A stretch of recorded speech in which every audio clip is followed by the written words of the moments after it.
Assalomu alaykum, hurmatli tomoshabin. Kanalimizga xush kelibsiz. Video roligimiz ostida bir dona like hamda podpisatsiya tugmachasini bosib qo'yishni yodingizdan chiqarmang. Biz sizga o'zbek shou biznes olamidagi eng sara yangiliklarni birinchilardan bo'lib taqdim etamiz. Davlat raqami tushirilgan brelok. Bunaqasi aniq hech kimda yo'q. Buyurtma asosida o'zingiz xohlagan mashina raqamini chiqarib beramiz. Juda sifatli va kamyob. Odamlar ko'rganida og'zi ochiladi. Xullas, mashinasi borlar uchun ajoyib sovg'a bo'lishi aniq. Hujjatlarni saqlash uchun hamyon ham bor. Xohlagan surat va avtoraqamni chiqarib beramiz. Buyurtma qilishga shoshiling. O'zbekiston bo'ylab dastavka bepul. Shaytanat seriali aktyorlari 27 yil ichida qanchalik o'zgardi? Yodgor Sa'diyev boshchiligidagi Qalqon studiyasi tomonidan ishlangan Shaytanat seriali ilk marotaba 1999-yil 15-fevralda efirga uzatilganda. Ushbu serial yozuvchi Tohir Malikning shu nomdagi asari asosida suratga olingan.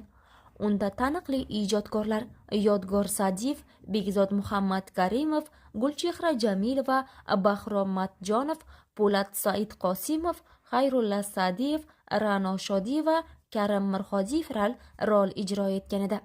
Ushbu maqolada serial aktyorlari 27 yil ichida qanchalik o'zgargani, ularning karyerasi qanday davom etgani haqida so'z boradi. Yodgor Sa'diyev. O'zbekiston xalq artisti Yodgor Sa'diyev 1998-yilda Qalqon kinostudiyasi rahbari etib tayinlandi va shu yildan Shaytanat serialining suratga olish ishlarini boshlaydi. Aktyor o'sha vaqtda 52 yoshda bo'lgan. U loyihada asosiy qahramon hisoblanuvchi jinoiy to'da yetakchisi Asadbek rolini ijro etgan. Yodgor Sa'diyev 2020-yilda Madaniyat vaziri Ozodbek Nazarbekov buyrug'i bilan O'zbekiston Milliy akademik drama teatri rahbari etib tayinlangan. U so'nggi yillarda ushbu teatrda faol ijod qilib kelmoqda. Jumladan, teatr truppasi aprel oyida Adolat taslif nomli tomoshani muxlislar e'tiboriga havola etdi. Unda Yodgor Sa'diyev Amir Temur obrazini gavdalantirdi. Xayrulla Sa'diyev serialda Asadbekning eng yaqin sirdosh do'sti Jalil obrazini gavdalantirgan aktyor Xayrulla Sa'diyev ayni paytda 84 yoshda. U 1940-yilda Toshkentda aktyor Habib Sa'diyev oilasida tug'ilgan bo'lib, Yodgor Sa'diyevning akasi hisoblanadi.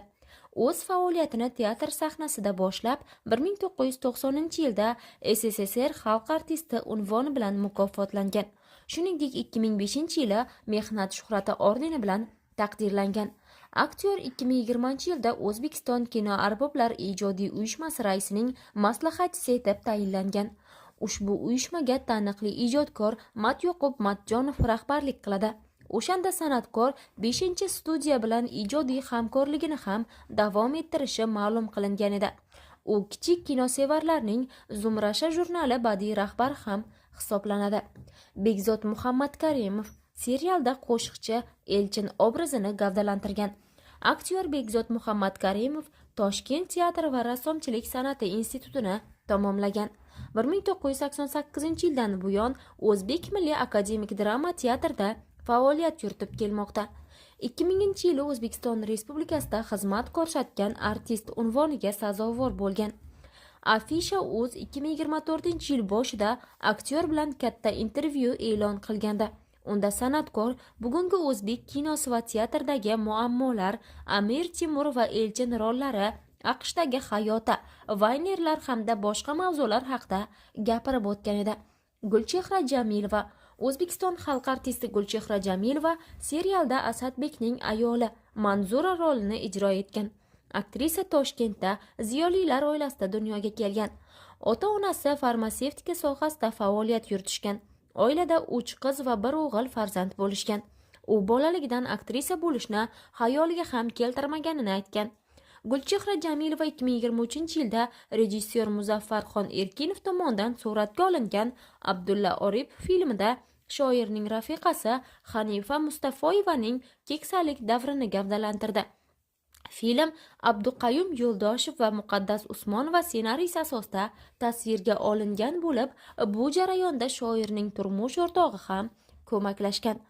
Karim Mirxodiyev kino ixlosmandlariga charxpalakdagi Egamqul obrazi bilan yaxshi tanish bo'lgan aktyor. Shaytanatda Qorovul Mahmud rolini ijro etgan. Ijodkor 2001-yilda O'zbekistonda xizmat ko'rsatgan artist unvonini olgan.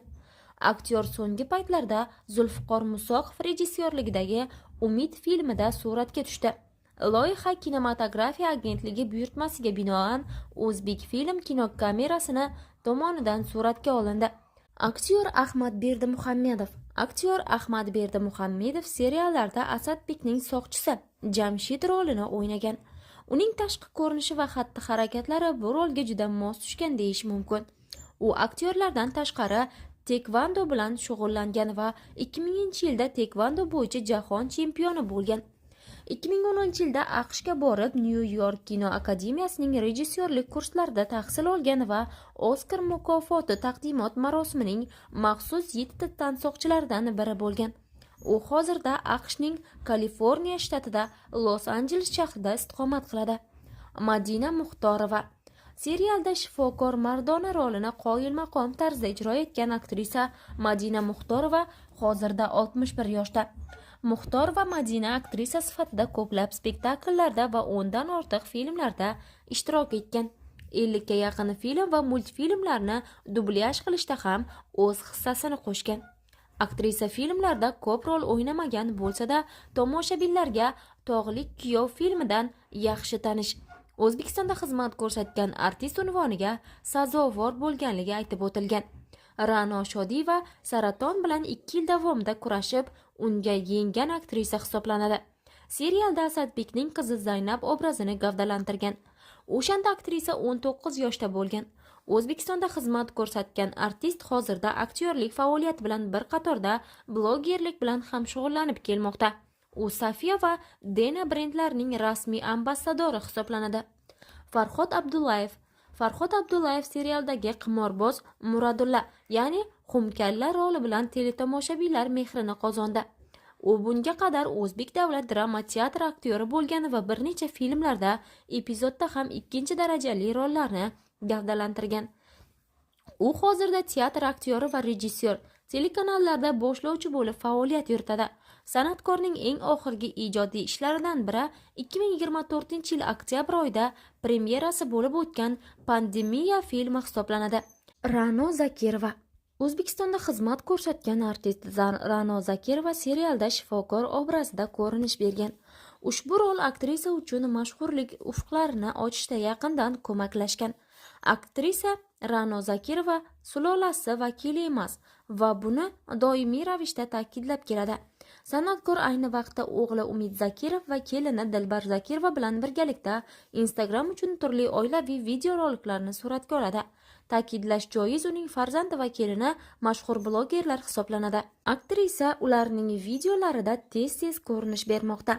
Aktyor Matyoqub Matjonov giyohvand moddalar sotuvchi Kerim roli ijrochisi. Matyoqub Matjonov hozirda O'zbekistonda Kinoarboblar ijodiy uyushmasi rahbari lavozimida faoliyat yuritadi.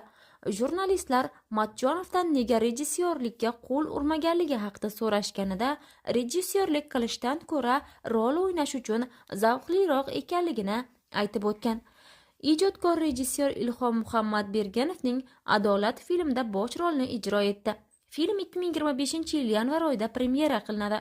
Hurmatli tomoshabin, e'tiboringiz markaziga taqdim etganimiz hozircha shular. Bizni kuzatishda davom eting.